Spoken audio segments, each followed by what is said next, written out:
Here with us now are MSNBC political analyst Lawrence O'Donnell and Pat Buchanan. Welcome to you both. Pat, is Judge Sotomayor a racist? No, I wouldn't use that term about it. To me, that implies somebody that hates people of some opposite race.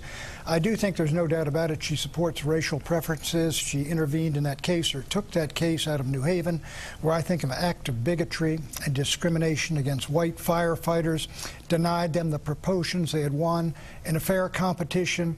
And her behavior there is very suspect, but I wouldn't use that term racist. I do think But you would say bigot.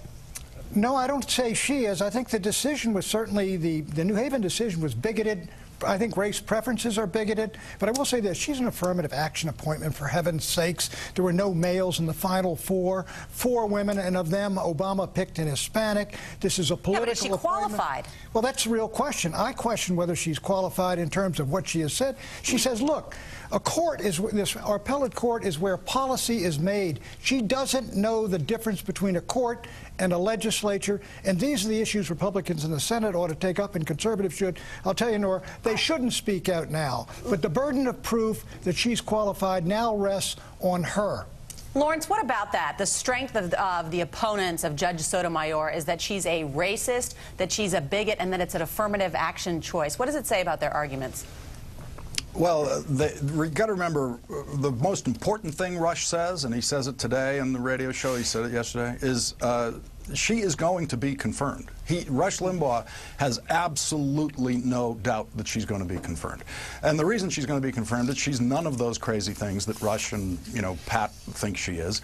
Listen, I was there when she was chosen for the federal bench in the first place by Senator Moynihan, and she was chosen very carefully because Senator Moynihan had a unique opportunity. He was the only Democratic senator, the only one, who was choosing federal judges while there were Republican presidents, because when he came into office, there was a Democratic president, and he offered to share the federal judicial appointments with the Republican senator from his state, and that sharing continued. And so Pat Moynihan, when there was a Republican president, would get 1 out of 4 of these appointments. He handled them very carefully.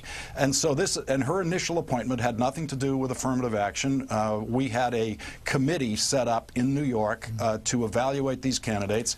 Senator Moynihan did not know her. I did not know her. None of us knew her. She passed through the committee in a very strong fashion. I don't know about what happened. And same thing with her appointment the second time. But this is absurd to say she's... Pat, I do know what happened way back then. I was there. You do know, we accept what happened. She was outstanding. But you cannot say... And by the way, she had to pass...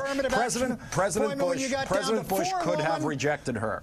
President Bush could have rejected her. President Bush accepted her. Look, you can let me talk, Lawrence. You got down to 4 women, not a single white male, all women, and then we're going to pick the Hispanic. Did it ever occur to you, Pat, that maybe there weren't any white men who were qualified? Yes, no, it did not occur to me. You mean there are no white males qualified? That would be an act of bigotry to make a statement like that. In the past, there have been no women that have been qualified. They certainly have been qualified in the past. I don't doubt there are, but probably half of the great lawyers and judges are white males in this country, and to rule them all out, why? Because of their sex and because of their race is wrong. I think at least it's affirmative action. I don't think you have any proof that they did that. The president reportedly... How did he come down to 4 women? He said that they were the best and that met the views that he had, the particular criteria. In other words, what were the criteria? One of them was it's got to be a woman, and the other it got down to be, hey, it's an Hispanic. That's affirmative action. Lawrence, do you want to offer a rejoinder to that?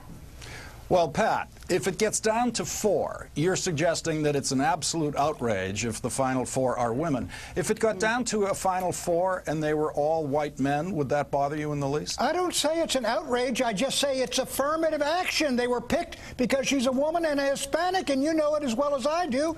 And she says the court is where policy is made. She doesn't know anything about the difference between a court and a legislature. That's not where policy is supposed to be made. You know it, Lawrence, as well as I. Policy is made in the Congress of the United States, and the executive passes or doesn't pass on what is legislated. That is where it should happen, and these questions are going to come up in our hearing. All right, Pat Buchanan, Lawrence O'Donnell. Lawrence, hopeless argument, Pat. It's like watching a dead fish flop around on the deck. You're dead on this one, Pat. It's all over. Look, you're right. If we're held now, we'd be goners. But I'll tell you this. Let me bet. I'll disagree with Joe. There'll be more than 15 votes against her, and if more comes up, there'll be more votes yet. Wow. This has just started. 15. Just started. And we'll see.